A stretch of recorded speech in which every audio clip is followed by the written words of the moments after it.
Iced coffee and cold brew coffee are two different types of chilled coffee drinks, each with its unique taste and brewing method.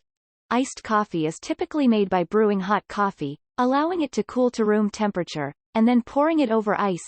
The coffee can be brewed using any method, such as drip, pour over, or French press. The result is a refreshing, crisp drink that's perfect for warm weather.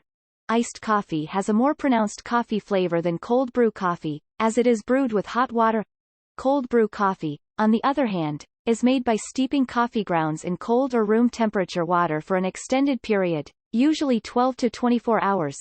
This results in a smooth, rich coffee concentrate that is less acidic than hot brewed coffee. Cold brew coffee is usually served over ice and mixed with water or milk to taste. Because of its low acidity, it is a great option for people who experience stomach issues with traditional coffee. Here is a simple recipe for making cold brew coffee at home. Ingredients: 1 cup coarsely ground coffee, 4 cups water, milk, sugar, or other flavorings to taste in a large jar or pitcher. Combine the coffee and water, stirring to ensure all the coffee grounds are wet. Cover the jar or pitcher with a lid or plastic wrap and let it sit at room temperature for 12 to 24 hours.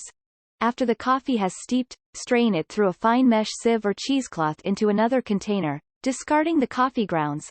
To serve, fill a glass with ice and add the desired amount of cold brew coffee. Mix in milk, sugar, or other flavorings to taste. Enjoy your homemade cold brew coffee.